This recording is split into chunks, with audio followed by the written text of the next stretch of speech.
Off you go, Andy. Okay.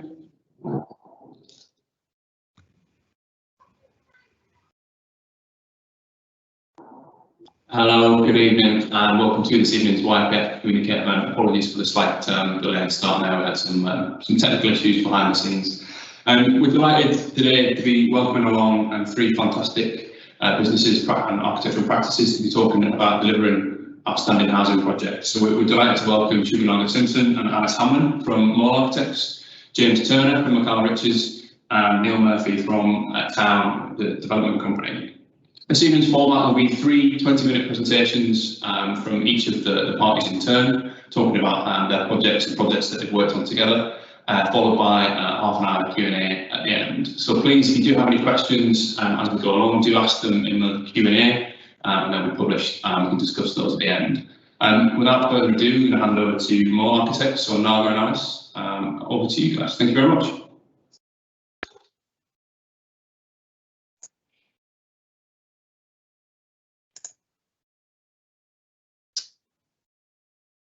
Great, thank you, Andy. My sound okay? I can only see you in the bottom corner there, Andy, but presumably it's all good. Hi, thanks very much for inviting us to come and present these three projects. The four of us met the other day, and we were discussing the kind of thread of these three projects, which we're going to discuss: Marmalade Lane by Mole, Goldsmiths Street by Mikhail Riches, and Wolverton. Neil Murphy from Town is our client, both of us, Mole and Mikhail Riches. So we're going to discuss these three projects, and the common thread we discussed, we came up with, was that they're actually quite sort of ordinary. They're made of ordinary stuff, but they just do that ordinary stuff really well. So that's the kind of the sort of the title we've got there: three extraordinary housing projects. So myself, Shubenanga, and Alice from Mole, we're going to present Marmalade Lane to you. And I always tend to start with this slide. This is the co-housing group who live at Marmalade Lane. And in a way, I always like to acknowledge the work and effort that these guys put in. I think their first iteration, their first kind of group that they formed, was actually in the year 2000. So they've got a kind of long history together, many sort of members joining and leaving. And the whole project, the story of Marmalade Lane, is a story of collaboration. Many people put a lot of hard work into Marmalade Lane. The local authority, the clients, Town, us as architects and the design team, and the group themselves. And the group themselves are still putting in a lot of work. And there they are on the site before it was the project was built, and they're holding up our competition board. So I'll go into that a little bit, the competition. I just wanted to start with this slide, though, the location, because it's got quite an interesting history of the site. It's located in Orchard Park in the north of Cambridge, which you can see on the left-hand side there. The Orchard Park was a master plan that was developed, and there was a design guide, and this plot was one of the few remaining plots to be built out. And what happened was in 2008, the financial crisis hit. Land values dropped, and the council who owned the site, the Cambridge City Council, realised they weren't going to get the receipt on the land. So they decided to do something interesting with the site, help the group, which is this is one of the most boring sides of the whole presentation, so I thought I'd get this in early while you're fresh. But it just describes the process. So Cambridge City Council, who owned the site, they partnered up with South Cambs, who were the local authority, and they supported the co-housing group, the K1 co-housing group as they were known then, to develop a brief. South Cambs could access some funding. They developed a brief for the site, put in an outline application for the site in 2010. And then there was a competition because they realised they needed to get on board with a developer who could take the site forward and get planning on the site, develop the design with the group, which is what we did when we were awarded the project. We worked alongside the co-housing group, the board, and various working groups. Haven't got much time to go into that, but it's quite an interesting part of the scheme. Maybe we could cover that in the questions. And then the sites in this model of co-housing, enabled co-housing or developer-led co-housing, once the properties are developed and built out, they're sold to individual individual households, and the site itself, the freehold of the site, passes to a company which the co-housing group form, and the individual households have a set of requirements to that co-housing company that's linked to the properties. So again, a bit of a whistle stop on that. But before we get too far ahead, I thought I'd actually sort of say co-housing and what our understanding of co-housing is. So on the left-hand side there, the little cartoon is from the UK Co-housing Network. It's a great little cartoon. Most co-housing developments follow this model.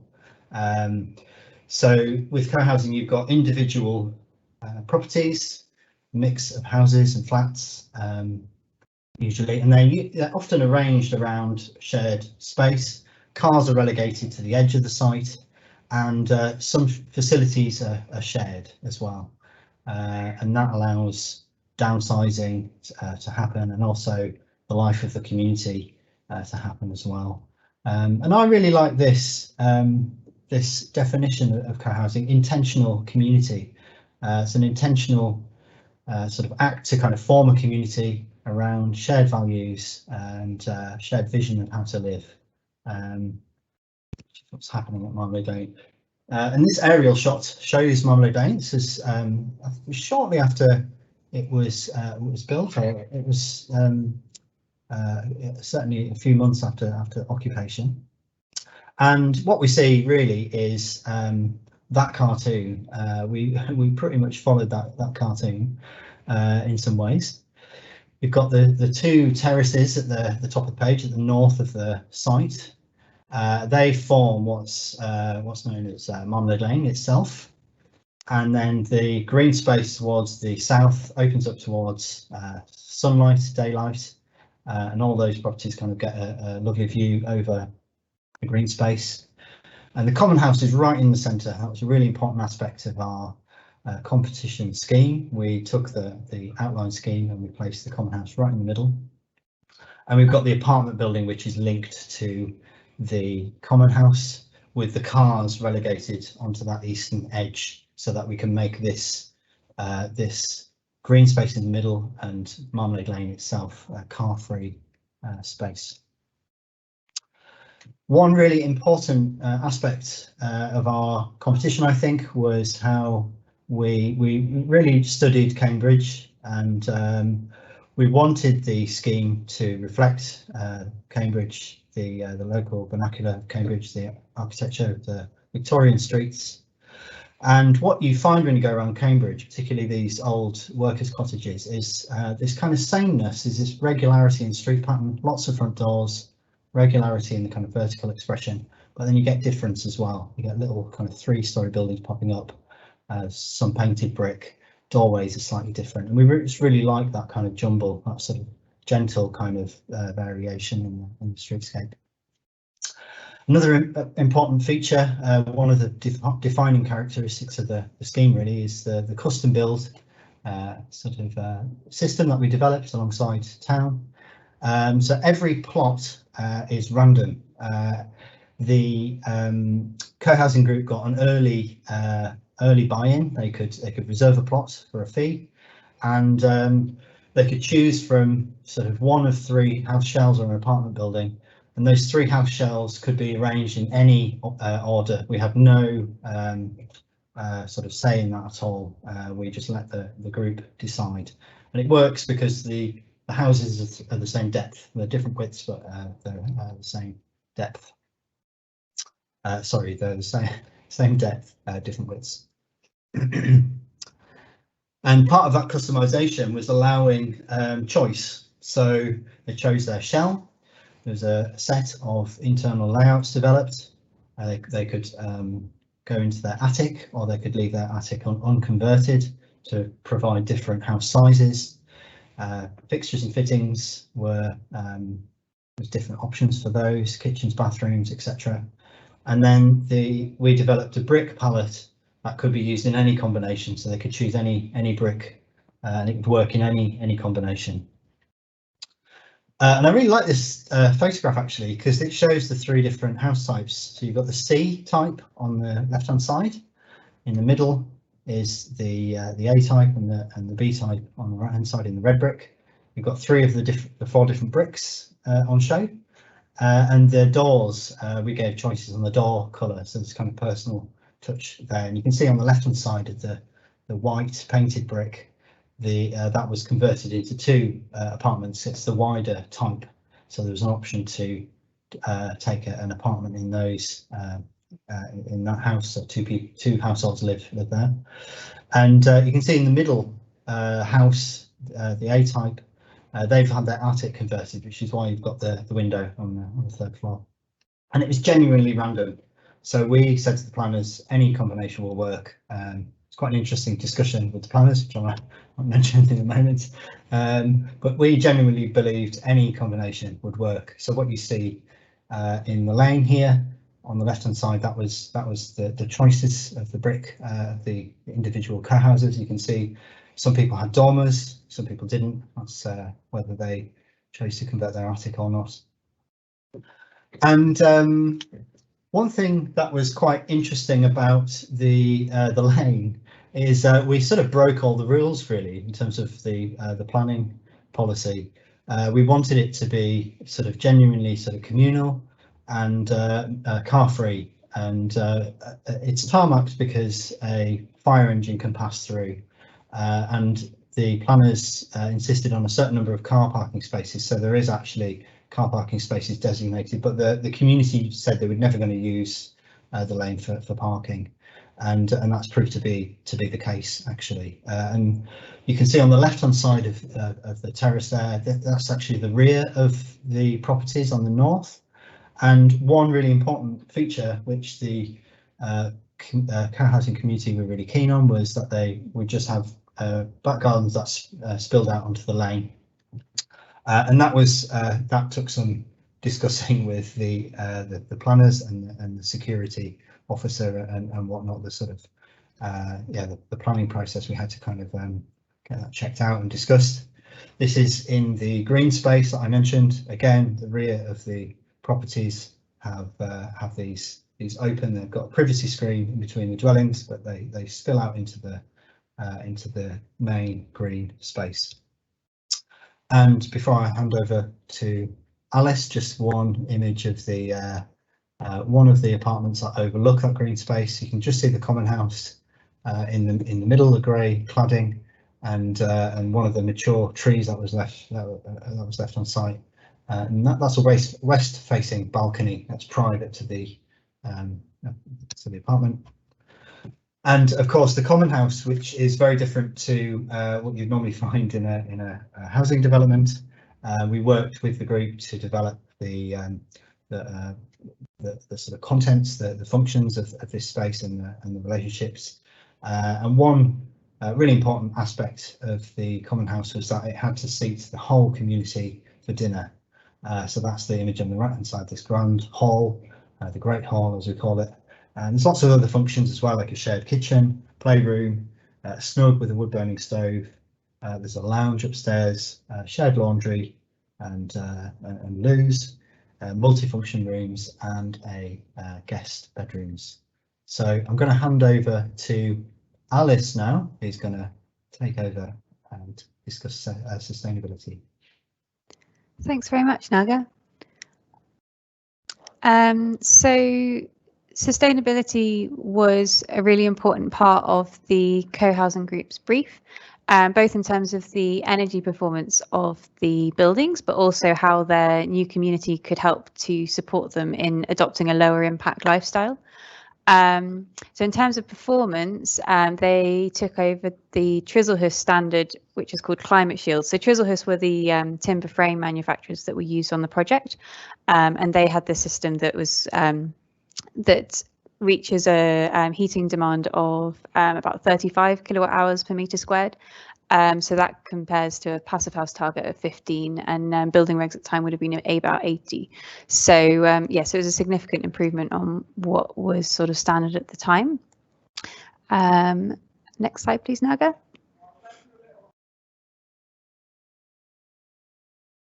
And so there are actually two different construction systems used. So the Chislehurst panels you see on the left were used for the houses, and then we had cross-laminated timber on the apartment building and common house because we needed some larger spans there. The panels are made in a factory, so they're brought to site as a complete bit of wall, as you can see in the image, and craned into place. And the walls and the windows and the service conduits are already installed when it comes to site. So this is really good in terms of quality control, in particular air tightness. So the panels are actually built around the windows. So they start with the window and then build out from there, which means that all of those junctions can be really, really precise. And in general, the buildings follow passive house principles. So they're all very well insulated. They're fairly airtight. We had some input early on from a passive house consultant who did some modelling in PHPP to check the heating demand and also the likelihood of overheating in summer. So that fed into the glazing design. The houses have mechanical ventilation with heat recovery, and heating and hot water was provided using air source heat pumps. And at the time, and still now to a certain extent, then gas actually comes out as a lower carbon option quite often when you do the energy assessments for building control. So one thing that was interesting in this project was that there were some individuals within the co-housing group who sort of knew what was what. And they knew that in the longer term, electricity was going to prove more environmentally friendly as the grid decarbonises. So they really pushed for this and helped to convince the other group members that this was definitely the right way to go.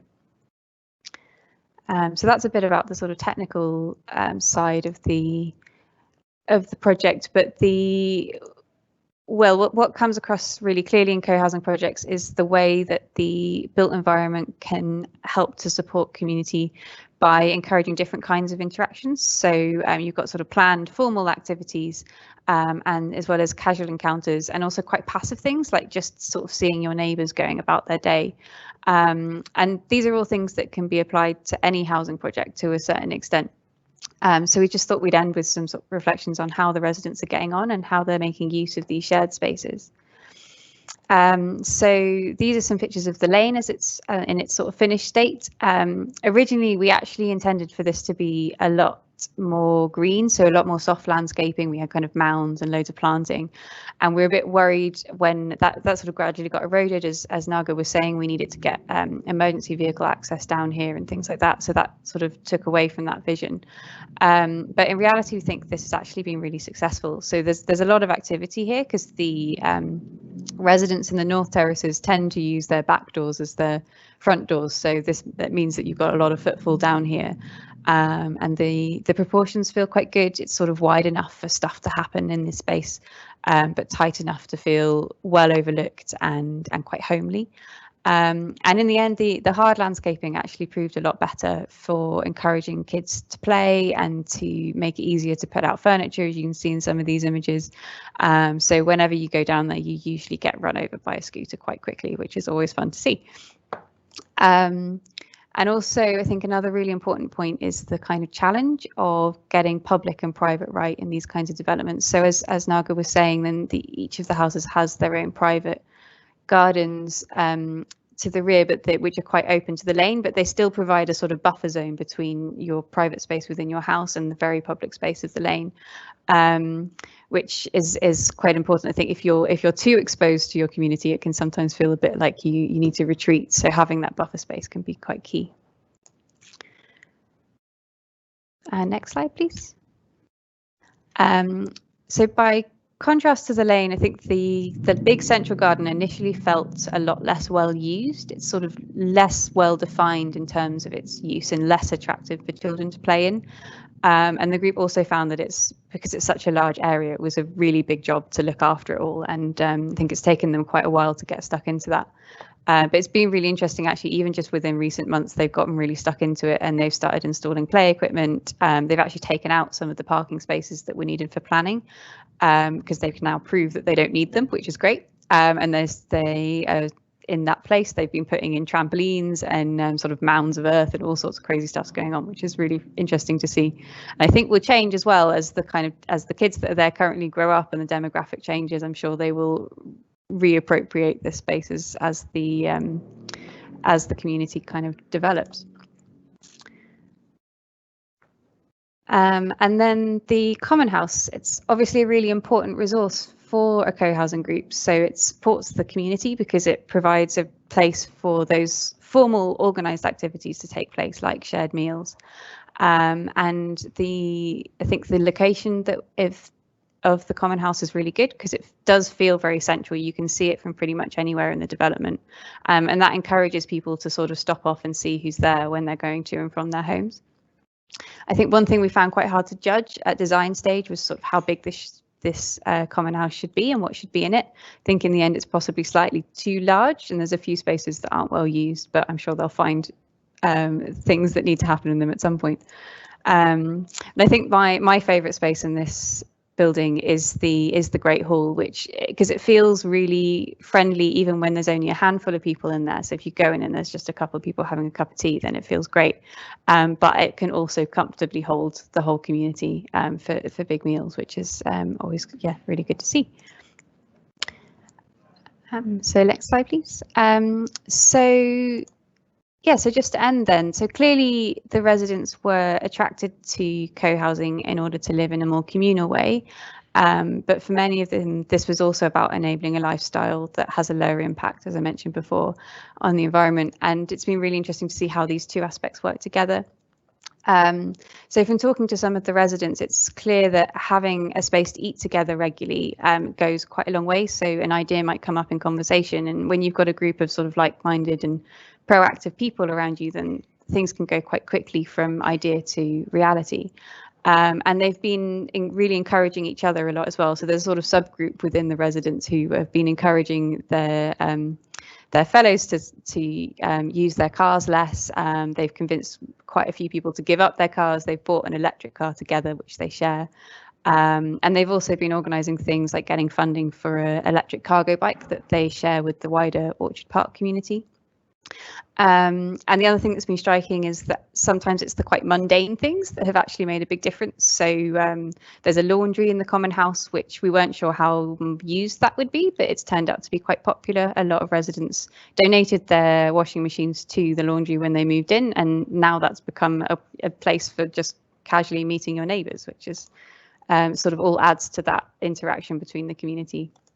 And also having a lot of shared storage space has enabled things like getting the cargo bike, and they've also recently set up a communal shop where they can bulk buy stuff, and then it saves them on waste and it saves them on cost as well. So yeah, I think overall we found it really interesting seeing that those sort of simple things that people talk about, so reducing the amount of parking, giving streets back to pedestrians, making places where those accidental and informal meetings can take place, as well as having those shared more formal shared spaces. The built environment can actually support that community. And so although you can't make the community with the buildings, it can help them to flourish.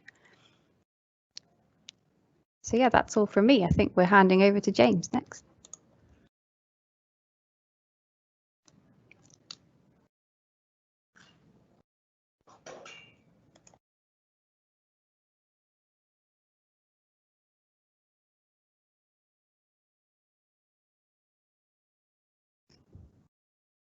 Evening, everyone. Hopefully you can hear me.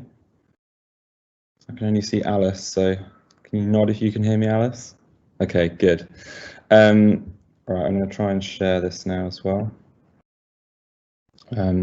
So is that working? Sorry, Alice, I can only see you still. Yeah, brilliant. Right, I'm good to go. Otherwise, I'm going to spend 20 minutes talking to myself. So as I said, my name's James. I'm an associate director at Mikhail Riches. I was also the associate in charge of Goldsmiths Street, which is the second project you're going to hear about this evening.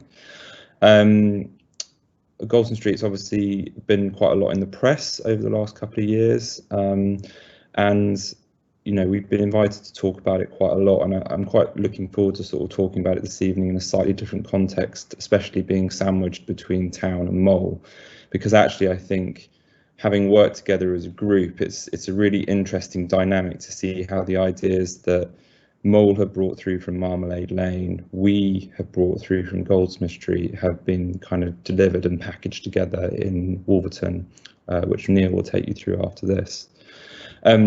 But I think one of the interesting threads that came through from our kind of conversation ahead of this talk was actually that, you know, all of these schemes actually use very simple ideas, and we wanted to try and make sure that those ideas were kind of really clearly expressed this evening, and that actually there are kind of some really simple moves that can make a project really special, and that might be as simple as, you know, making sure you thought about the landscape or thought about the parking. So I'm going to try and draw those out through this presentation, and I'm hoping Neil will be able to then sandwich it all together nicely at the end, as this kind of presentation continues to build. So as I say, we're going to focus on Goldsmiths Street this evening, but just thought I'd start with kind of what's really important to us, and by that I mean Mikhail Riches, and we've tried to kind of, you know, put together a list of things that we think we do on all of our projects. So I'm just going to rattle these through, but hopefully we'll expand on these through the presentation. So beautiful buildings that respond to their context, active and overlooked streets, places for children to play safely, communal space and places for neighbourly interaction, and sustainable homes.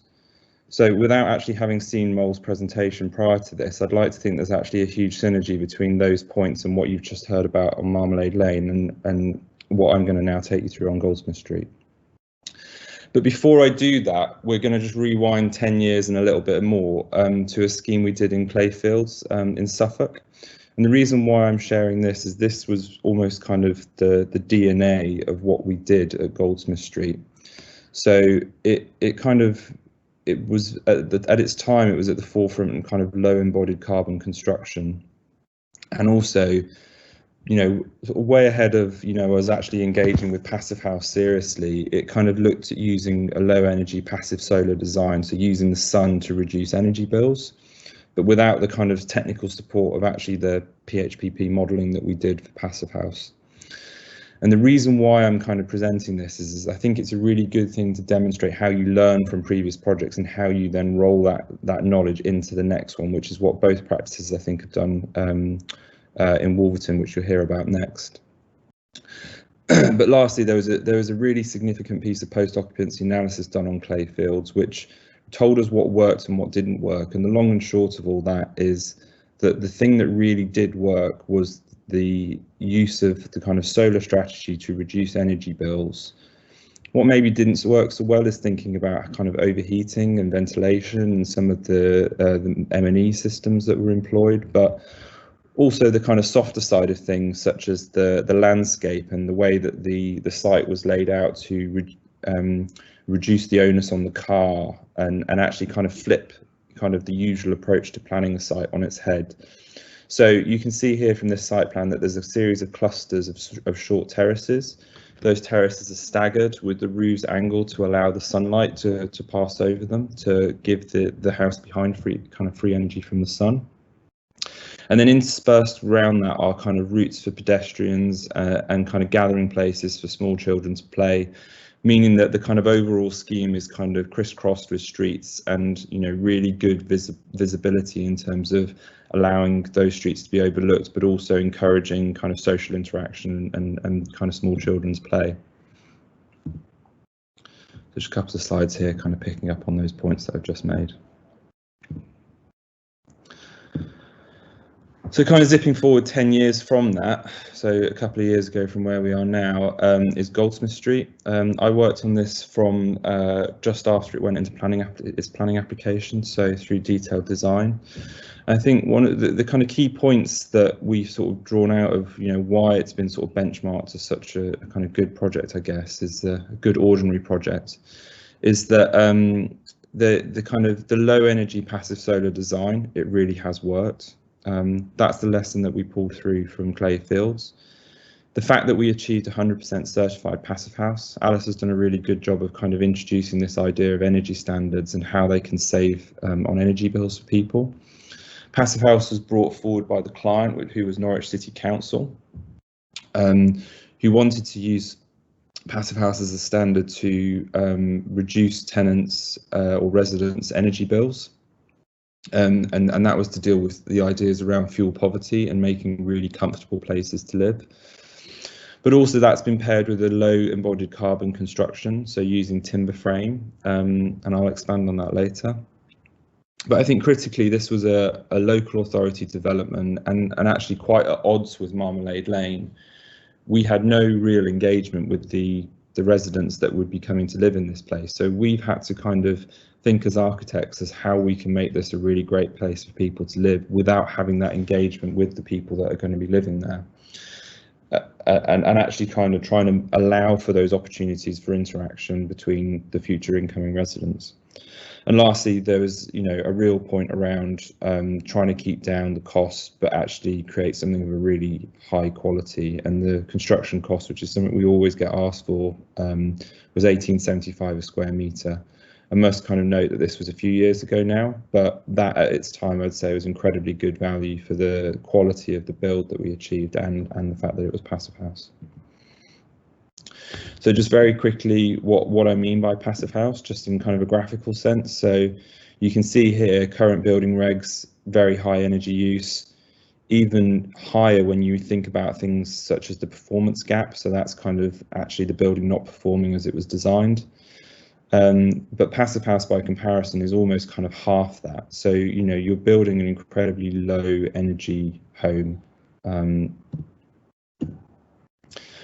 when you kind of think about the performance gap over time, actually the savings of that kind of quality of construction on day one of its build is kind of quite exponential. So the overall kind of emission of CO2 is actually kind of relatively low and relatively consistent over time.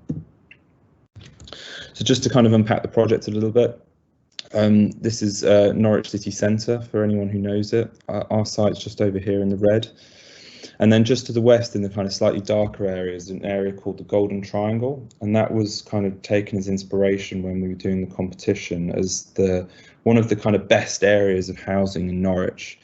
And actually what's quite ordinary about that area is it's kind of the typical housing you'd find in most areas and kind of towns in the UK. So these are your kind of 19th century Victorian streets. And the thing that was observed was that actually the overlooking distances were 14 metres at the front and 14 metres at the back, quite at odds with what normal planning policy suggests that you should be setting out at sort of 21, 22 metres.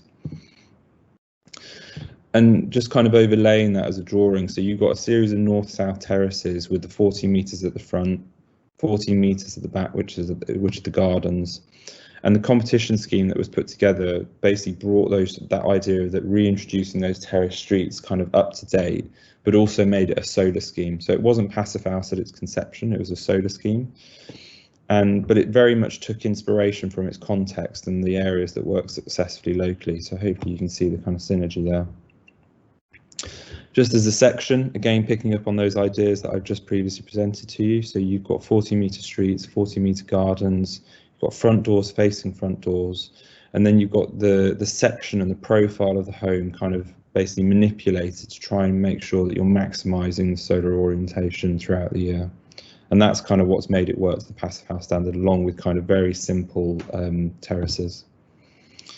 Just going conscious of the time, this is the site plan. A couple of things just to pick out on this. Very simple strategy to parking, so on-street parking. With these two roads that link into the existing kind of surrounding context. One of the key ideas of the scheme was that children shouldn't have to cross more than one road to reach a play area, and we've managed to achieve that with a kind of larger children's play area on the eastern side here, which ties into the adjacent church.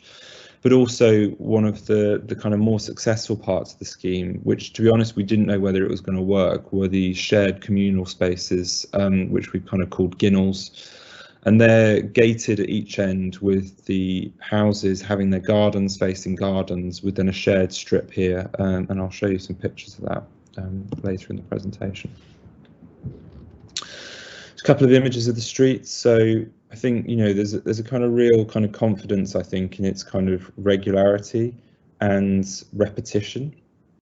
And one of the things that we did do to try and give some individuality was change, you know, simple things such as changing the front door colours and kind of allowing residents to not necessarily pick that colour, but give that sense of ownership of my house is the one with the red door, my house is the one with the yellow door. And actually that helps you kind of orientate within a scheme like this.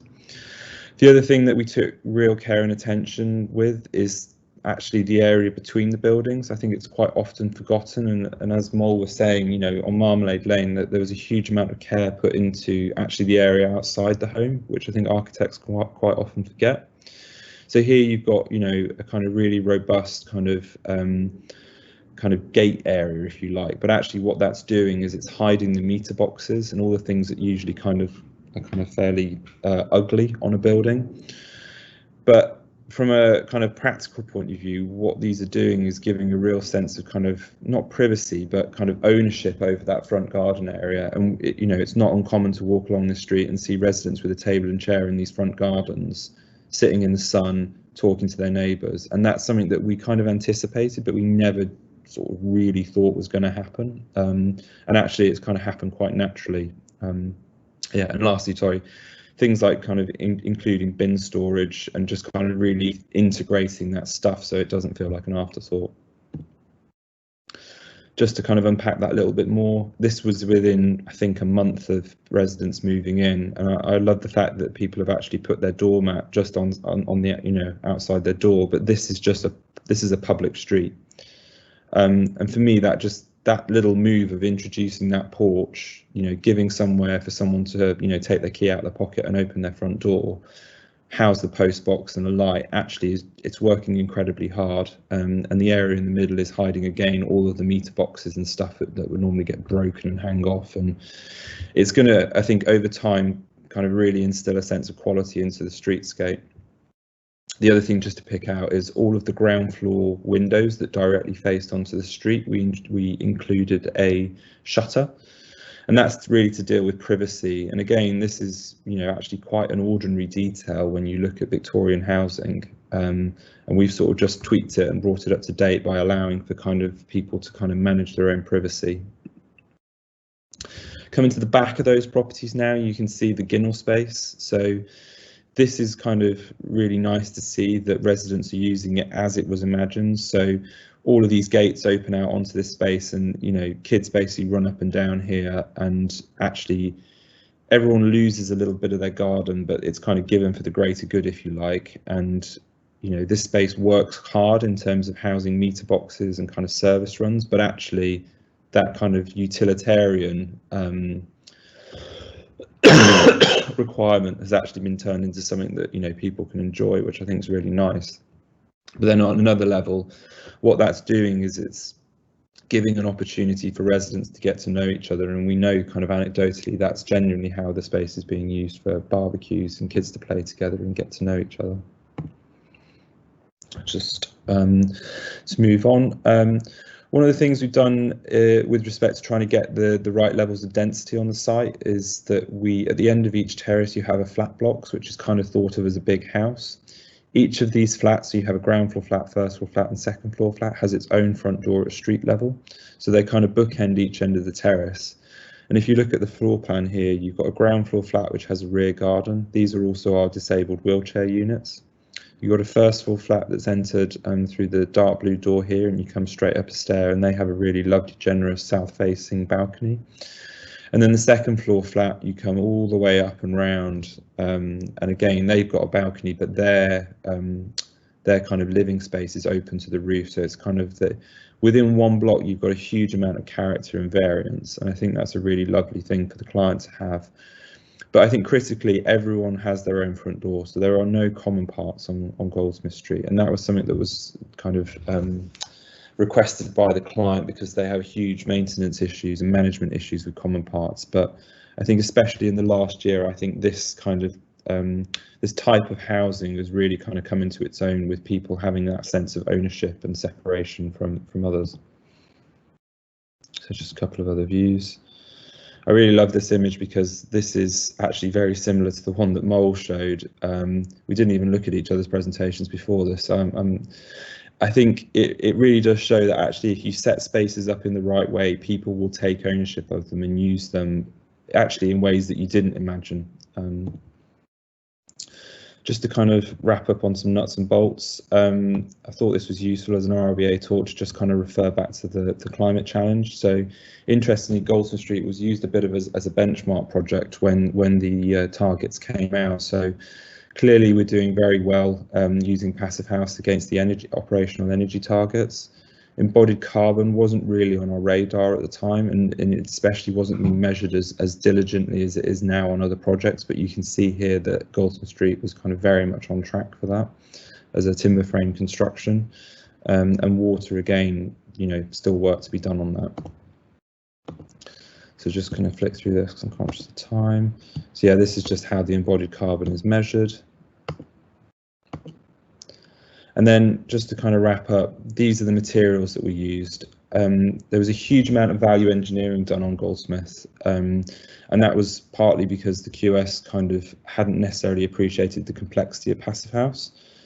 What that meant is that we were under a huge amount of pressure as a team to actually get back to the client's budget. And the way we did that was we literally took the cost plan and page turned every single element and tried to make savings, but without changing the scheme that you see if you go and see it today.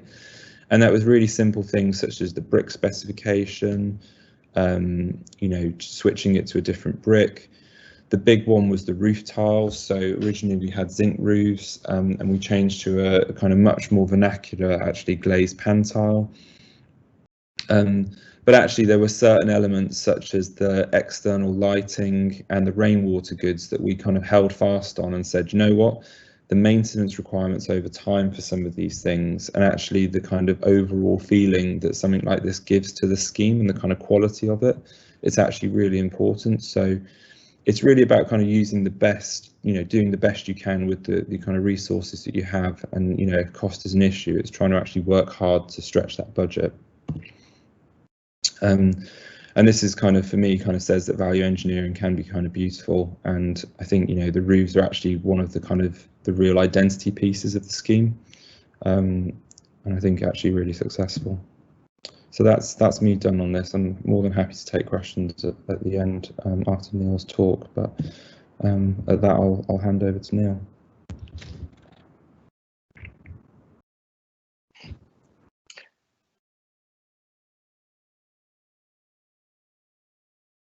Thanks, James.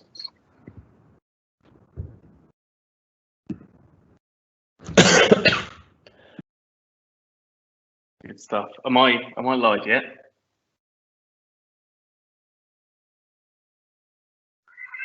Do you want to share your screen and I'll pop you live?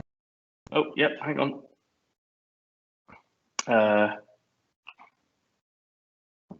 Why is that not?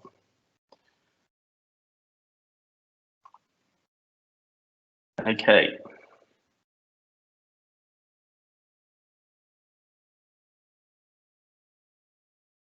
Excellent. Right. Can you hear me all right? Yeah. Good. Well, we're running over time a bit, so I'm going to absolutely blast through this. Partly because it's not built yet, so it's very much a prospect. So this is about our scheme, Love Wolverton, which is a regeneration scheme in one of the original railway towns of Milton Keynes. Town bought this building, which I'll show you a bit in a minute, a couple of years ago. And we really wanted to work with more than one architect on this project, partly because, as you'll see as we go through, the way that Victorian towns like Wolverton were built was very much on the model of there was a master plan laying out simple streets, and then small builders would buy a few plots and build out under a code, and that's really visible in Wolverton. And we really wanted to try to achieve that combination of harmony and difference by working with a couple of architects across 6 blocks with real kind of common values outlook. We've worked with Mole before in Marmalade Lane, and we've long been admirers of Mikhail Riches, and they hadn't won the Stirling Prize at that point, but naturally we feel vindicated by the fact that they subsequently did. So so this is Wolverton. It was a railway town plonked down in the middle of the Buckinghamshire countryside because it was where the railway, the West Coast Main Line and various canals intersected. You can see here essentially Stratford Road. It's here. Hopefully you can see my cursor. And north of that was the works, and south of it was the town. And you can basically see streets were laid out, mainly oriented east-west and some north-south. And Wolverton is now a very distinctive part of Milton Keynes. In some ways, the new town has saved Wolverton because as the railway works have gradually dwindled and closed, the new town, and Milton Keynes really is a beam town, has provided Wolverton with a raison d'etre, and it's now a fairly sort of bohemian neighbourhood within this much larger conurbation. And you can see here from the kind of figure ground pattern how very much different it is from the post-war new town in terms of its morphology. So this is the site. It's got 2 bits, a thing called the Agora Centre, which is this spaceship-like form in the middle, and its adjacent car park. And here it is in aerial, and I think here you really do get a sense of what an alien form the Agora Centre was and is. Here it is, and the inset picture is the car park, which is arguably much more, well, certainly much more valued by local people. This was built in the late 1970s, early 1980s as a kind of gift from the new town. So Milton Keynes new town was springing up all around. Victorian urbanism was not in vogue at all. And a previous occupant of the site, a part of the site had burnt down, and the feeling was very much that something needed to be done to regenerate the town. And so this building, very few windows. It was supposed to have a clear roof, but the Summerland disaster on the Isle of Man in the early 70s put paid to that. And it was a sort of hybrid of an office, shopping and leisure building that always struggled to fill itself and kind of never really worked. But it had some really noble ambitions. At one point, it had the largest steel roof, I think, of any building in Europe, and you can see that being erected there.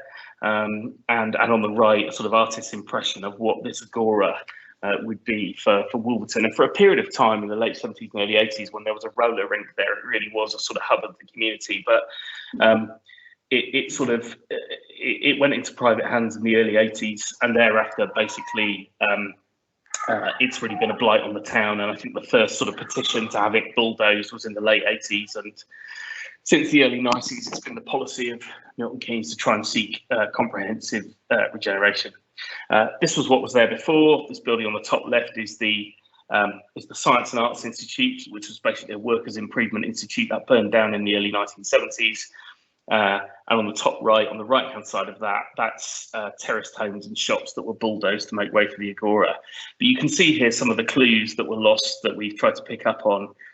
Corner shops with chamfered corners and people living above, nice archways and proper window lintels and sills. And the Science and Arts Institute that was lost was one of sort of what you might call 3 graces. This rather wonderful Grade 2 listed church on the left is still adjacent to the site, and on the right, slightly sort of cut off, is a Wesleyan chapel, which is now a community building, and a rather lovely private house next to it. And around Wolverton, you just get the sort of sense of a place with a real strong character. Here also, 14 metre. In fact, I think actually some of the streets are 9 metres front to front, back ways, interesting outbuildings that work as workshop or garage type units. And a real plethora of character and detail, from kind of some quite mad gables interesting kind of cornicing, nice boundary treatments, glazed bricks, different front doors and different porch lintel and sill type arrangements that just give what are fundamentally simple brick Victorian buildings some kind of richness and character.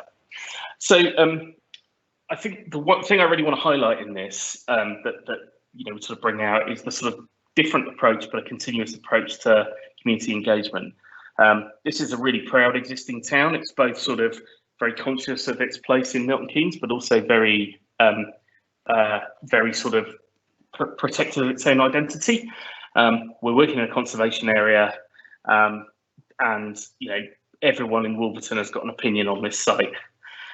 We're also redeveloping a town centre car park, and as most of you will know, if you try and build on a car park, people get a bit upset because they worry, particularly in small towns, that really parking is what keeps their high street alive.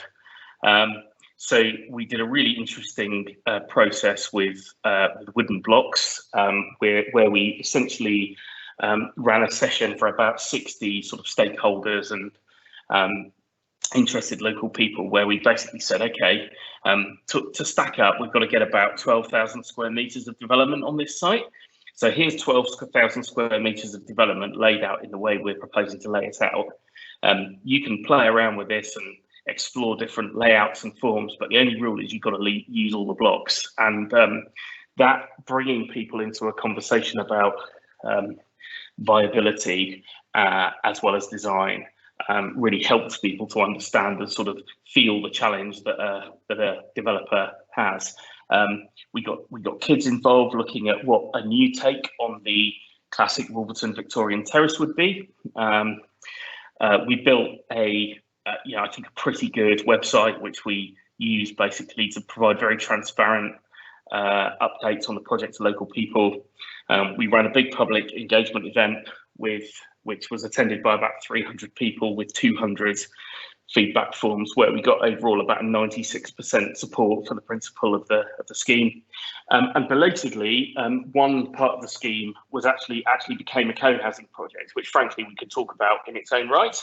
And on the bottom right there is the members of Still Green, which is an over 50s co-housing group in Milton Keynes, who are now going to be part of the community, and we've done pretty much all of the design work with them online, because it's been during the pandemic. We built the scheme once it existed in Minecraft and took it out to local schools, where we basically invited kids to tell us what they liked and didn't like about it. Our kind of nice restaurant got turned into McDonald's, but we also got some really interesting things like roof forests, a water slide going off the tallest building down to the square, and just generally, a feeling that people felt that regeneration generally is done for adults, and they quite enjoyed the process of understanding what streets made around play and recreation could be. And one of the consequences of that is we are actually including a specific space to be vested in a trust for young people to be able to come and have a place that isn't McDonald's and isn't kind of corners where they get shooed away by adults, to come and hang out and kind of be themselves. And we sponsored a program led by local artists that was really about celebrating and commemorating the Agora itself, because although people hate this building and they want to see it to go, it's been part of the town for a very, very long time. So we basically turned the building, now vacant, over to artists to do their thing. We turned over the space outside for festivals, and a load of things were done with the kind of artifacts from inside the building, and it culminated in they have a lantern festival every year in Wolverton, which had a kind of agora theme this year. And all of this is really about trying to get across the idea that regeneration, whether it results in housing or whatever in the end, is a process, and it's a people-driven process. And although there's still plenty of people in Wolverton who would rather we cleared off and didn't build on their car park, there's also an awful lot of people who I think, kind of feel that they're part of a journey from what Wolverton, has been to a sort of a kind of brighter future. Right, onto the scheme. So the Agora's going. We're not supposed to demolish things, but it's riddled with asbestos, has no windows, and has an absolutely insane plan, so you couldn't do very much with it anyway. The street, it was deposited on this street, which is called Radcliffe Street. So essentially this bit's still here. There's a square to the south, and the Agora was plonked down on the historic street called Radcliffe Street. We're going to put that back, and then we're going to have 6 very tight blocks, 2 designed by Mole, blocks A and C, and C is the co-housing community, and blocks B, D, E, and F designed by Mikhail Riches. And the overarching kind of master plan, landscape plan, was done by Urbed. And it's really about trying to make connections all across the site. So Radcliffe Street goes back, and that connects to existing streets. The back way goes back in, and that basically deals with the parking. We have streets connecting up to existing pedestrian paths through the site. And the idea is we're knitting this site back into Wolverton Town Centre and really making it a permeable part of the town. There's a level change, so the master plan is in 2 parts, just because it slopes up. So the blue bits you can see here are retail, so there'll be retail on the corners, really reinstating what was there before, including a small supermarket, and then a combination of houses and flats. So houses in pink, flats in yellow, and then this shows the next level up. So we have retail again on the corners facing the square. Those will be restaurants and similar sorts of units, and flats and houses. Here you get a sense of the form, so mainly 3-storey, sometimes 4-storey red brick buildings that very much have the sort of echo of the character of Wolverton. In terms of amenity, really important, especially so in the pandemic. The plan is very much that you have buildings fronting the street, lots of front doors, and small back gardens, which then give onto courtyard spaces. So this is very much learning from and applying the successes of Marmalade Lane and Goldsmiths Street, in terms of understanding that when we pool outside space, particularly in urban locations like this where it's at a premium, everyone gains, and the space for biodiversity and play is far greater. And on the left here you can see sort of block D with these kind of 3 terraced houses, and they'll all just have this lovely view of the St George's Church that's is at the back of the site. Here, again, lots of initial work done on materials, really just trying to find a contemporary interpretation of the detailing that you find across Wolverton, and it's just very simple, arched doorways, red brick, simple details, lintels, sills, the kind of solid void relationship on the of the windows to the elevations. This is a CGI of Church Street, and you can see here some of the sort of corner shops and so forth that will animate the ground floor, and the way that we've used arches for the balconies. That's Mikhail Riches building in the foreground. This is the square. I mean, the square used to be the kind of a really sort of important civic space in Wolverton. It's been kind of murdered by the Agora, and we're going to try and put it back. So this building in the centre of the picture is by Mole, echoing some of the railway architecture, with a restaurant on the ground floor and some wheelchair accessible flats above. You can see Radcliffe Street reinstated, sort of disappearing away from view there, and on the right is a Mikhail Riches building, which is going to have a tap room on the ground floor, which we are going to run. Here you can see Radcliffe Street sort of a before and after, really. So the Agora basically has just completely terminated Radcliffe Street. That will get put back. So essentially the 2 halves of the commercial core of the town centre will be reconnected. And again, learning from Marmalade Lane and Goldsmiths, car-free little streets. These have the same dimensions as the sort of tight street I showed you earlier, and they'll be completely car-free, for play and spill out space. But they're in the town centre as well, so we expect everyone in Wolverton to make use of these, hopefully, and enjoy them. I mentioned Still Green co-housing. This block by Mole was redesigned very late in the process when we brought Still Green in, and this is apartments with shared space. This done by our current Part 1 intern is a sort of slightly kind of zany but really sort of evocative view of the shared garden that the co-housing group will have, and their balconies overlooking it. And then on sustainability, I'm rushing a bit because I'm conscious we need time for questions. The aim was to build the scheme in CLT. I think we probably won't be able to do it because of cost and this sort of moral panic that's going on about building buildings in timber. There's nothing above 18 metres here, but contractors, insurers, warranty providers are all just panicking about housing done in CLT. Maybe that will have passed by the time we get to site, but I don't know. But the key thing is we're targeting the same basic fabric standards as we did at Marmalade Lane, so roughly where the Passive House Institute low energy building standard is now, so about 30 kilowatt hours per metre square per year of heat demand. And there's going to be a microgrid in the scheme, so essentially all of the buildings will have a PV array on top. That will be connected to a big battery, and that means that we can generate and there'll be heat pumps for renewable heat.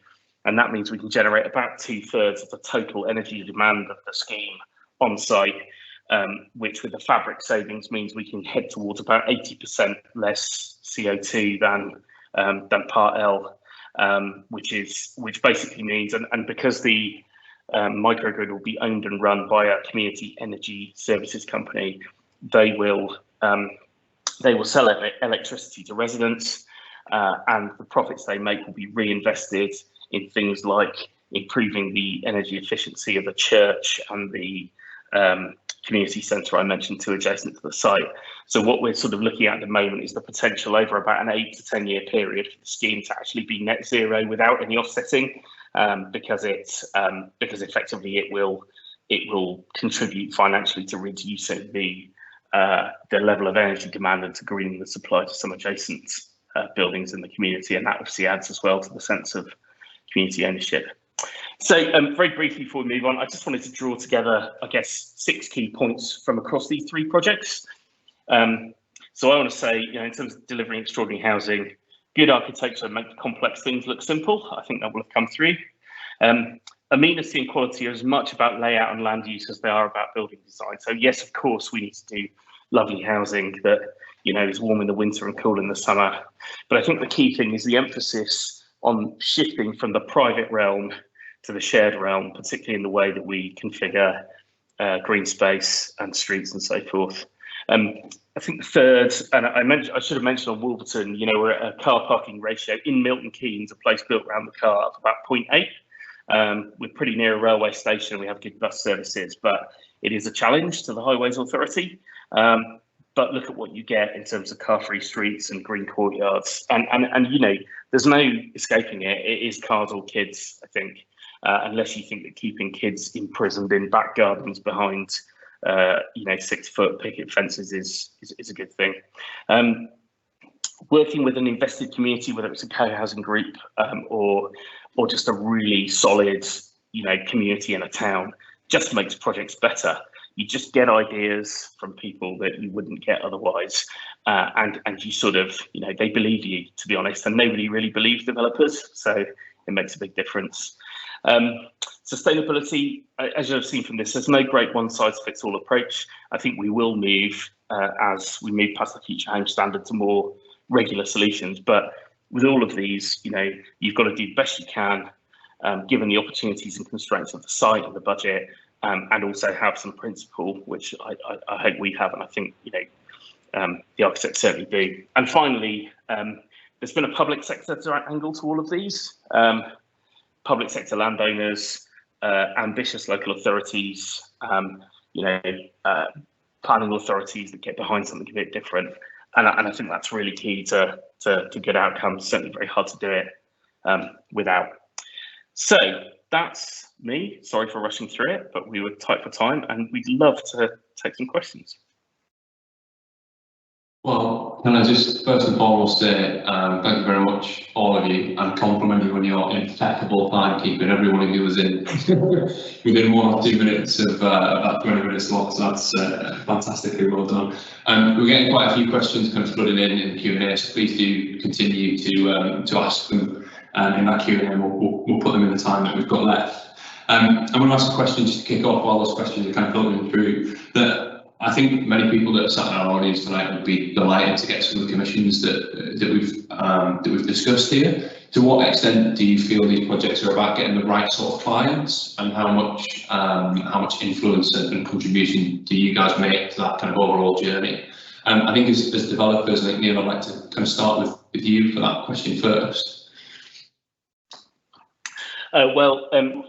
Bring your projects to us and we'll do the best we can, I suppose is what I would say. No, I mean, seriously, I think that I think the developers doing the best stuff, whether it's people like us or Igloo or whoever, you know, are generally working in a situation where they're in a kind of public-private relationship sort of arrangement. So even if it's a privately delivered commercial scheme, there's usually a public context or some kind of context that's really saying, you know, do something good here. And, you know, accept that it's going to be complicated and difficult, and, you know, you're going to struggle with viability, and just work hard to realise it. And that's really what we, you know, we're a profit for purpose business, and that's what we try to do.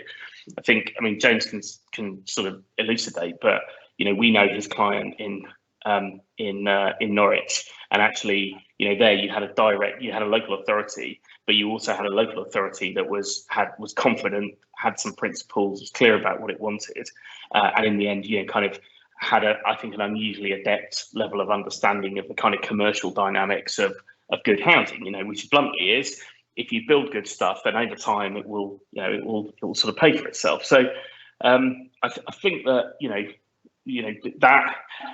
that world is still small, but I think it's growing.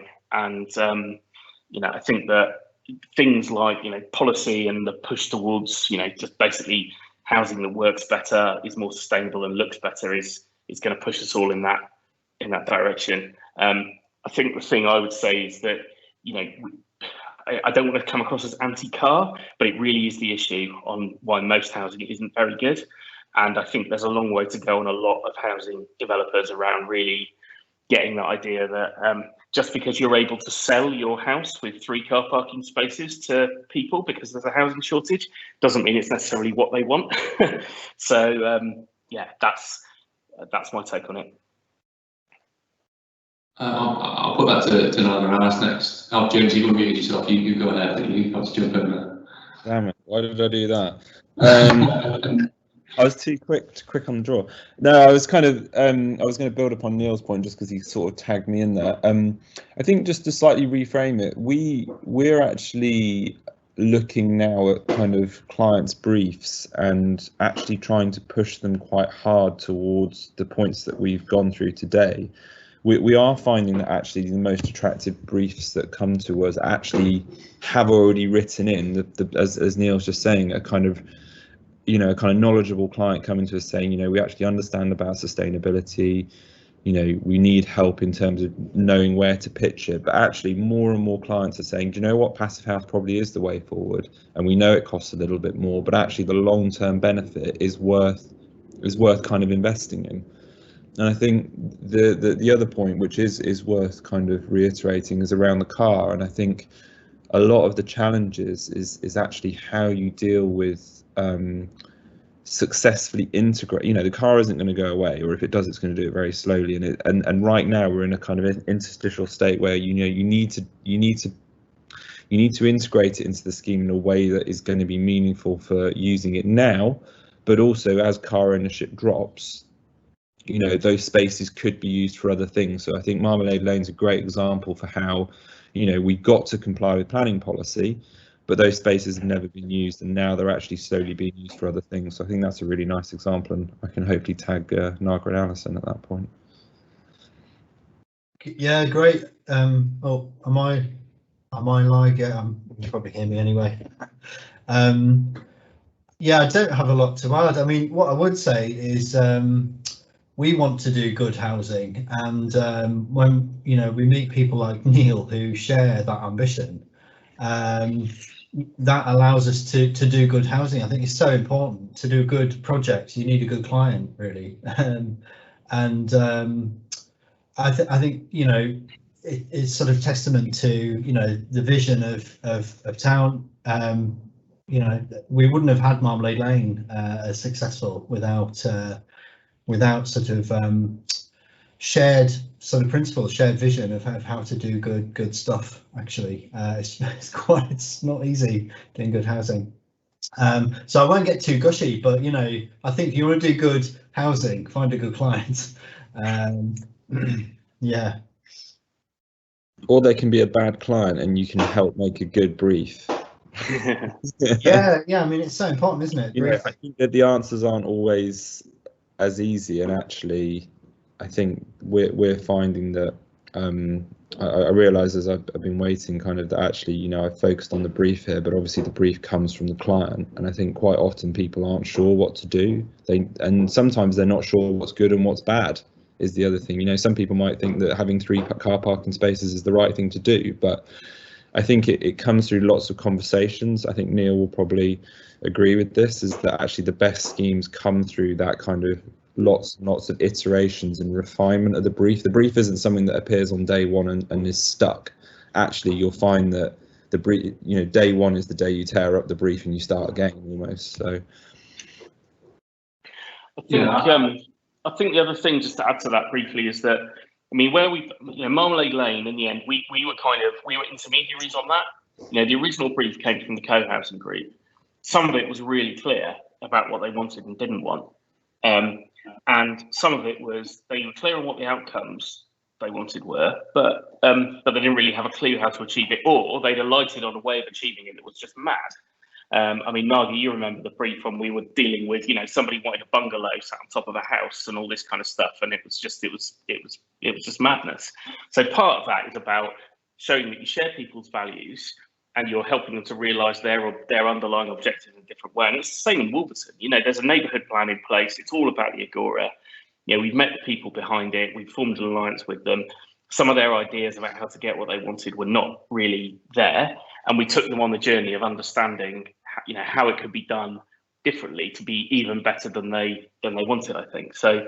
You know, I think a degree of like humility, and as you say, like a good process is really, really important. Yeah, we've had another question about the kind of consultation process and lots of compliments on how well run and how engaging that looks. Just a question on how that was funded, kind of who led that, where that came from, just as a kind of exemplar for people to use in projects moving forward. Well, if you want to take Wolverton as an example, we spent something like 0.01% of the project budget on supporting local storytellers and artists to run that kind of program of engagement around the building. And in terms of the sort of, you know, the more sort of design developed stuff, it was just about like having some rigor and a really clear process and being clear where it sort of fitted in. It didn't particularly cost that much. I mean, the Minecraft thing we did, we worked with a social enterprise based in Brighton called Block Builders. I encourage you all to look them up. And it wasn't, you know, an expensive thing. You know, again, once you've gone through the trouble of, you know, talking to the school and getting the DBS clearances and all that kind of stuff. So I think the main cost was kind of our time and effort and the team's time and effort, rather than money costs. And I think it's that thing of, you know, do you want to go above and beyond in order to make the case for your project? I mean, I can, you know, the statement of community involvement for Wolverton is an absolute monster, but we're really proud of it because it tells a lovely story about the, you know, about the project. And likewise with co-housing, you know, I mean, Naga, I should probably give the floor to you at this point, but a lot of architects and developers wouldn't touch it because it's a lot of work, it's a lot of extra meetings and evening meetings and stuff. But it's very fulfilling because you develop these relationships and you just end up with a better project, don't you? Naga, what do you make of that, or Alice? Yeah, well, let's pass over to Alice. Do you want to take that one? I think you're probably better placed because you did all the hard work with Still Green, but Yeah, it's definitely, it seems to, I think there's two things that's really lovely about working with the co-housing group, and one of them is the sort of slightly mad stuff that comes out of it that people worry about or think about, or they get too far ahead in the process and start worrying about their kitchen furniture when we're trying to ask them, like, what's just the layout or how many bedrooms do you want? So that's quite fun, but also the sort of sense that they learn the process of how buildings get made and what the constraints are, and so that it goes from being a kind of dream thing where people have all of these slightly mad ideas, but then through the process it becomes something real and tangible, and I think that gives people a real sense of empowerment, and also it's just interesting to learn this stuff. I think you find it interesting when you first become an architect and get involved in these projects, and I think it's interesting for people who never get to see that normally, who just would buy a house and never have the opportunity to see the process of how it got made in the first place. It's just a really interesting thing to see. Definitely. We've had a few questions about kind of post-occupancy evaluation as well, and I think that kind of touches on some of that the preconceptions of people who've perhaps been on that journey to design those projects. And I guess in Goldsmiths Street case, James, you mentioned explicitly that you didn't have any engagement with the community that kind of moved into that project while it was being designed. So I just wondered, has there been any kind of formalised projects, post-occupancy evaluation, and how much has that kind of informed the work at Wolverton? Yeah, sure, no, that's fine. So we have every intention of undertaking a formal piece of POE at Goldsmiths Street. Unfortunately, well, to be honest, the Stirling Prize got in the way of us doing that piece of work, and the client felt, and rightly so, that residents have probably had enough press and bothering and attention, and we made the conscious decision to actually just give it a year, let residents actually enjoy living in these new homes, because it did actually all come along quite quickly in terms of the project finishing, and then obviously, you know, quite a lot of interest. We were also, you know, down there showing people around, and I think it just got to a point where we felt, do you know what, let's just give it some space. But I'm almost able to say that we are about to engage in actually undertaking a piece of work, and we're kind of in the stages of actually getting that agreed, and I think that would be really exciting to see. Actually, you know, to be honest, it's probably going to be more useful, you know, a year and a half on. But you know what I can say, and I probably forgot to say this in the talk, that the anecdotal evidence we've had, and this is after the first winter of people living in there, is people have genuinely said, I have never turned on my heating.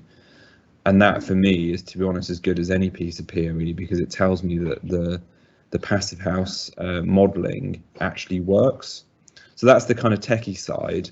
I think the other element that we're really interested in finding out a lot more is actually what are the things that haven't worked for people living there. You know, I picked out things like the ginnels and the front gardens, the stuff that we thought as architects, oh, this would be great, I'm sure it'll work, and thankfully it has, because I think we wouldn't be having necessarily the same conversation this evening. But I think it should be really valuable to get that actually from residents, and I think that there'll be a two-part piece of POE undertaken, and as I say, that's a piece of work that these things do cost money, and it's about trying to get the funding to do that as well. But we've definitely got a client that's willing to do it, and I'm sure they'll be willing to share that knowledge, as they have been with actually the process that we went through to get where we have today.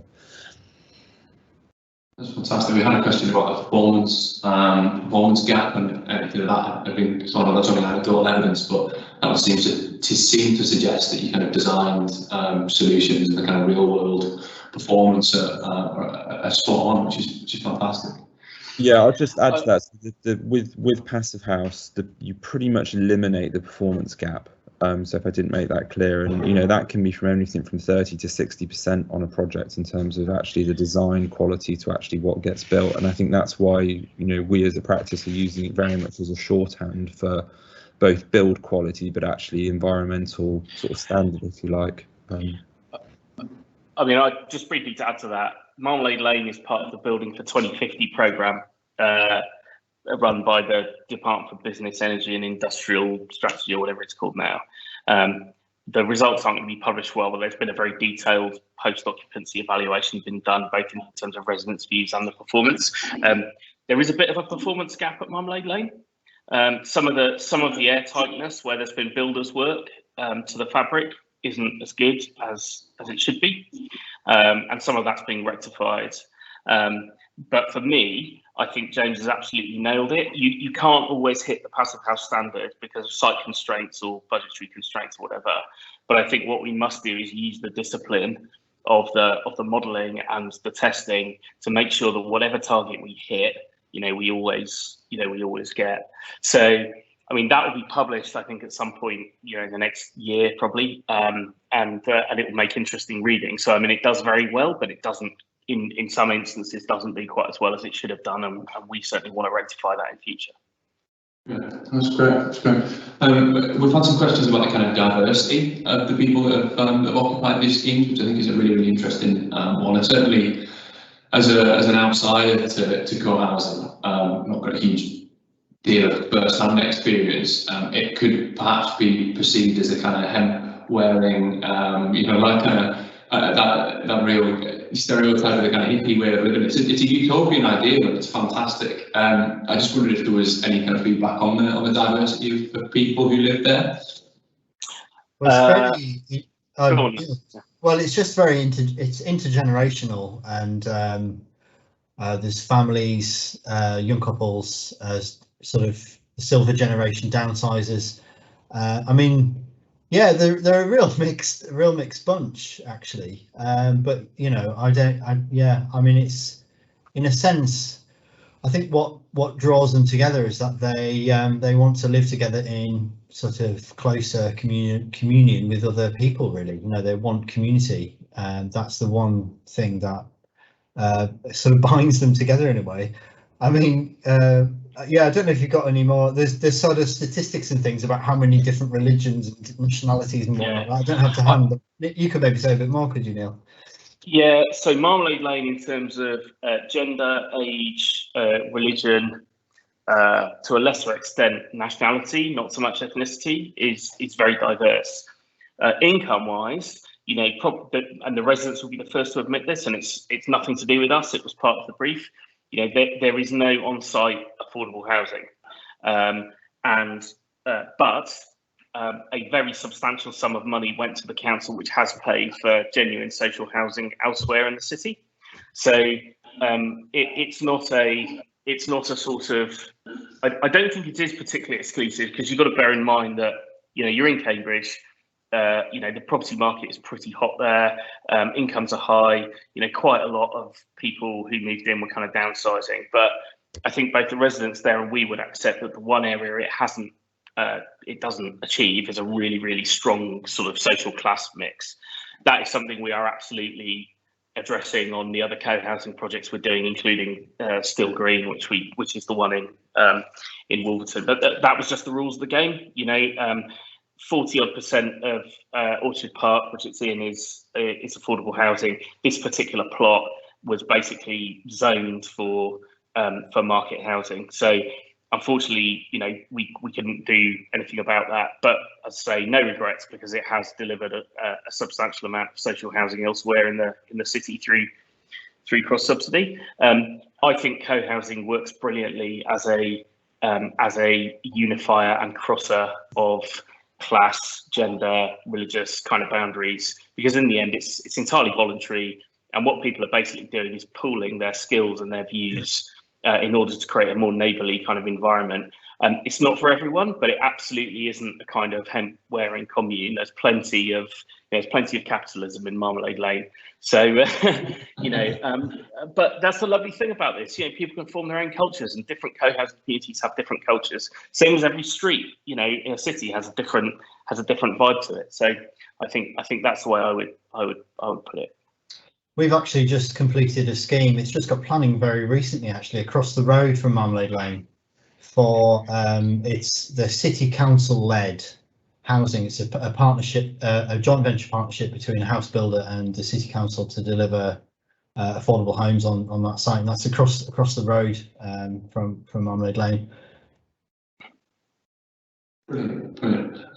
If it's okay with you guys, we're running a little bit over. I think 2 more questions, if that's okay with our speakers. So one of the common themes throughout all your presentations, and it's a question that's cropped up a few times in the Q&A, is about policy, about planning policy generally, and how it seems to be that all of these projects probably wouldn't be possible if planning policy was followed to the letter of the law. To what extent do you feel it's kind of in spite of the policy that these projects are successful, and what tips could you give the audience for fighting back against the policy and kind of making the case for breaking those policies? Do you want me to answer that? I'm just going to hold Neil back just for a second. We go in order. I'll wind myself up while you speak now. Well, on Marmalade Lane, we broke a lot of rules. You know, the bikes and bin stores were shared in the policy. They should have gone to individual homes.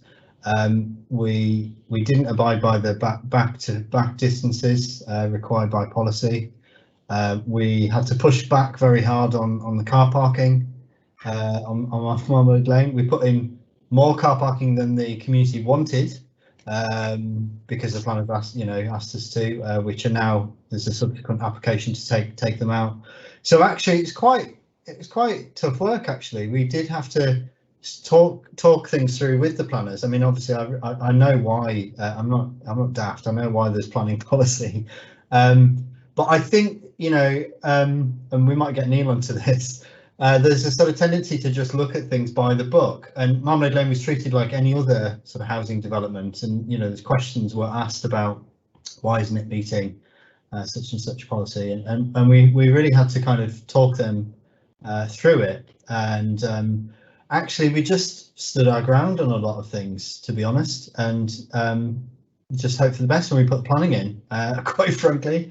And a lot of those things actually made the scheme, I would say. So tips, I think just have confidence. I think actually sort of through the pre-planning process, like showing you working out, explaining things really well, being really, really clear, sort of why you're sort of not meeting policy. But yeah, it's not. It's in a way. I mean, the big one is sort of car parking and the lane at Marmalade Lane that everyone loves now had loads of parking spaces in it. It was designed to have cars going through it, because that's what we were sort of in a way sort of asked to do by policy. I'll get Neil on to talking about adopted streets maybe in a moment, but yeah, I don't know if one of the other speakers wants to kind of pick up this question. It's a very interesting sort of area, I think. What I was going to suggest, and we will let Neil do his highways things. I know he's desperate for that question. Policy is obviously key, and it's something that obviously every project has to be measured against from a planner's point of view. The way I kind of think of it is actually it's a set of rules, but rules are there for there's the degree of interpretation that can be made, and I think it's about stating your interpretation and actually just, as you say, Naga, kind of having some vindication around it. And one of the things that I'll do our kind of hit list of things that we did that we shouldn't have done. We've got no renewables on Goldsmith Street. Now, often people think, well, hang on, this is an incredibly sustainable scheme. Why isn't it covered in photovoltaics? And we made an agreement with the planners that actually we would forego inclusion of renewables in light of actually committing to achieving Passive House. And that was something that was conditioned. So, again, policy, we broke the policy there, but actually it was negotiated and a better scheme has come out off the back of it, I would say. The other things are the overlooking distances, which I mentioned, 14 metres, again, big no-no. But the tip there, I would say, is use precedent.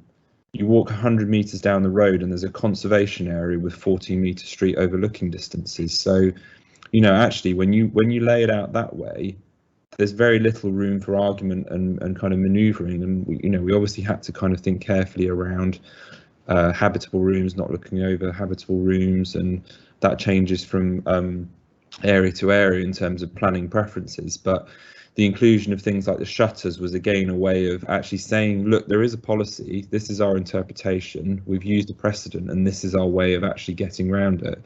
I could go on all evening, but I'm aware Neil probably needs to jump onto kind of highways and parking. But the last point I'll make before I do that is, again, the planning, we achieved 0.7, so 70% parking at Goldsmith. It was all on street. We really worked very closely with the highways officer, and that's something that's tripped us up on other planning applications, is highways saying yes, yes, yes, and then when it actually formally goes in, they go no. But actually, again, working, they have a big rule book that they use, and kind of, there's a lot of very straightforward things that we've done, and it's how you bring all those straightforward bits together that are actually by the book that allow you to kind of twist the odd little bit here and there and kind of make it a much better place for it. So Neil, shall I unleash you? Yeah, I mean, I'll spur people the full kind of both barrels. I mean, I think that if you take the three things of parking standards, garden sizes, and overlooking distances, and you try and design a decent place, take a standard 1 hectare site and try and design something that's going to work and be really good on that, it's basically just impossible. And so, I mean, there's a certain extent to which we just avoid certain places where we know we're never going to get a hearing for that, because, what's the point? The rules are set up for, statutory authorities who've got lots of concerns, but place quality isn't really one of them. And, house builders who basically regard all value as being private, and they're not really interested in how wide or windy the roads are, because in the end, they're interested in curb appeal and, maximising the private plot area and stuff. And, that's not a world of streets and urbanism. That's a world of just kind of tract housing, kind of, churned out for sort of maximum gain. So I think the problem is that increasingly you find that policies are written to enable that. And so, you've got no choice but to challenge it if you want to do good stuff. I think what was said about, evidence and precedent is really important. I think that the role of the client here is also important, because, we often found it in sort of in kind of Marmalade Lane, and we found it in Wolverton, is that often it's the role of professionals to present the evidence and state the case and reason, and then sometimes the client just has to kind of throw the toys out the pram and go, what are we doing here? What are we trying to achieve? And I do that sometimes. I mean, even in Wolverton, where half the site is owned by the public sector, the council is going to be a partner in the delivery of the scheme. The whole thing is responding to a really ambitious regeneration strategy. We have highways officers telling us that our junction radii are too tight, even though they're just Victorian railway town junctions, and that, even though we're, 700 yards from a railway station with 4 trains an hour to London in 40 minutes, we've got no hope of getting people out of their cars. And, often people are, there's no choice but just to, keep arguing back and, sort of elevate the issue and present the evidence and do the best you can. And in the end, let the committee decide. I think there's an angle, though, which we've really found useful, both in a co-housing context and in Wolverton with the community, which is, if you can get either your future residents or the existing community on site, so they're actually the ones, and in Marmalade Lane, we took future residents along, and they just went, well, we don't have any cars, so we don't need parking space. And it does, the system is set up on the basis of this kind of, well, what if, it's like roads are designed, so it's like, what if an ambulance breaks down next to a fire engine and a bin lorry can't get through? These situations just don't happen. And so if you turn up with some of your future residents or with key stakeholders who carry influence, and they're basically going, well, we're persuaded of this, why aren't you? That I've found has kind of enormous power. But there is also a thing about just showing what happens. If you provide 2 parking spaces and 0.25 visitor spaces per dwelling in a sort of standard suburban environment, 40% of your land use will be for the movement and storage of vehicles. That it is not possible to make an appealing, effective piece of urbanism with that. And if people can't see that, you kind of can't help them. I think so. You need the science and you need the passion, I think. But other than that, we just have to hope the rules change, and also partly pick our projects where that you can have some traction. Yeah, that's fantastic. I'm going to ask one final question. I think it's really it's going to be a good chance for you guys to kind of sum up your positions and sum up your kind of learning. So the kind of title of your talk, which we can see on the screen there, kind of alludes to the fact that these aren't really ordinary schemes. They are exceptional schemes, and they're exceptionally well designed and exceptionally well executed. But there's a modesty to them that you've all alluded to. How do we get to a point where these are no longer extraordinary and these become ordinary, regular, and kind of, you know, these are no longer the exception? How do we get to that point? It's a big question. It's a summary question. I'd like each of you to answer it in turn. I'm going to put Noah on the spot first, I think. Oh, thanks. Housing has changed a lot actually over the last 20 years. You know, I think there are people doing good stuff now. I think particularly in the local authorities, some really good schemes coming out. I think it's clients caring about doing good housing. You know, it's all from all angles. You know, that's where it's got to change. I mean, I think of it as, you know, sort of bottom up and top down in a way. I think there does need to be policy change. I think perhaps, you know, institutions like the RBA, maybe they're a bit quiet in terms of kind of lobbying government and whatnot. I think architects are, you know, generally maybe a bit quiet in that area. And I'd say, you know, this bottom-up movement of community-led housing is gaining a bit more sort of credence now. People are much more interested as homeowners, the people with buying power. And they do care about where they live, you know. I think that will generate sort of change as well. So I think it's not an easy question to answer, but you know, I think there is a kind of community of people now who are doing, you know, like we've got on the screen here, sort of good ordinary housing. And you know, Goldsmith Street, you know, we should be doing schemes like Goldsmith Street everywhere, you know. Well, in fact, James and Co are doing more up in York as it happens, but I think we will start seeing more and more of this happening. But it's a kind of culture change. Yeah.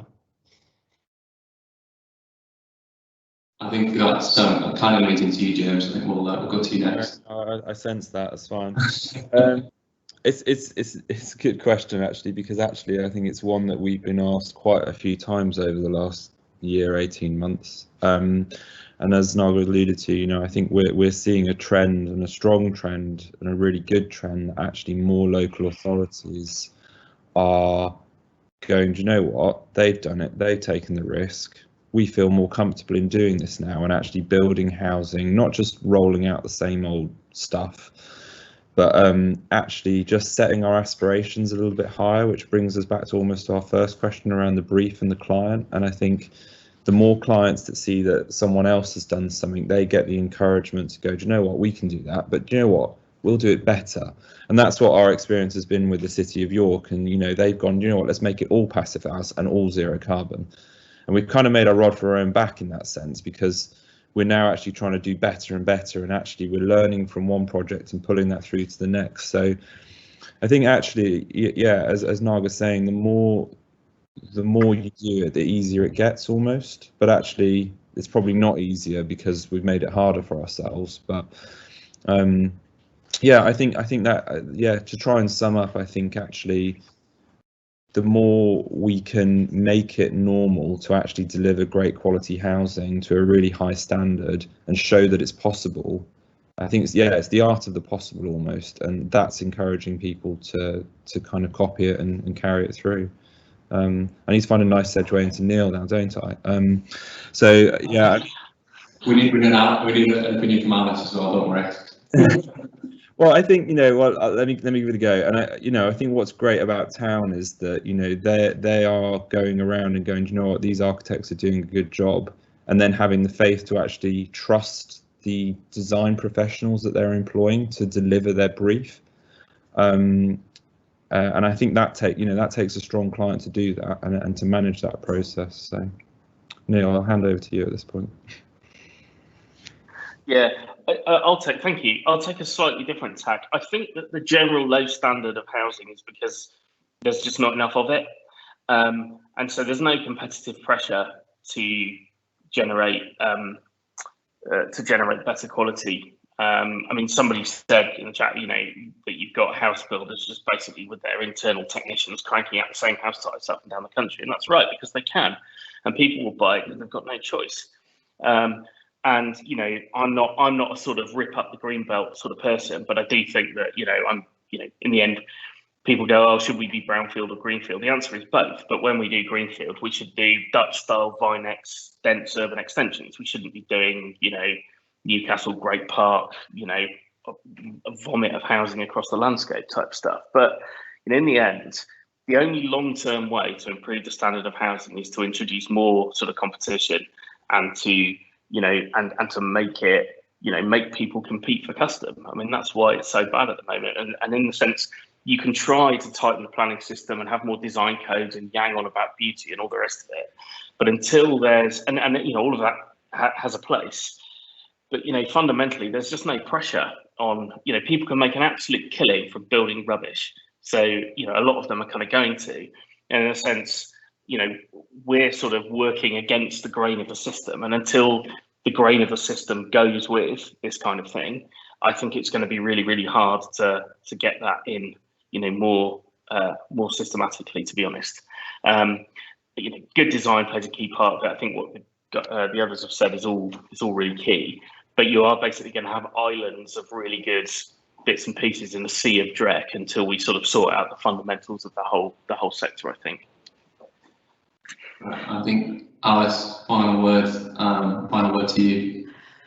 Oh gosh, I was really hoping not to have to go last. I suppose for me, I think I have a slightly naive, perhaps, hope, but maybe one that will come true, that the sustainability agenda that we know that we need to address will also help to solve some of the problems with bad quality housing, because you as James touched on, you when you're doing, say, going for really high standards and trying to knock out the performance gap, you have to take a lot more care at the design stage. You have to be using things like PHPP to make sure that you're actually designing what it's going to be built, and what is built follows that. And also the sort of broader concerns about sort of transport and connectivity, all of these impact on our carbon footprint as a whole country. So at the moment, obviously the policies and the drive isn't there coming from the top, but it is coming from the bottom.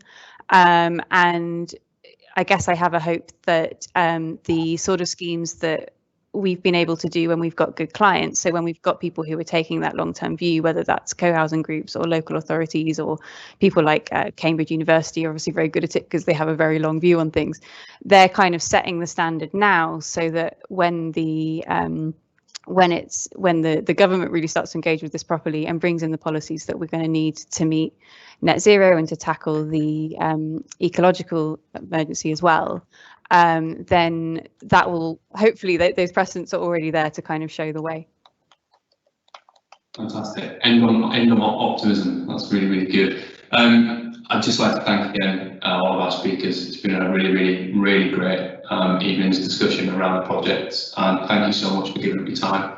Apologies to those of you who asked questions that we didn't get around to answering, but please do keep an eye out on YAPF social feeds for more events in the future. And thank you very much, everyone, once again. Good evening.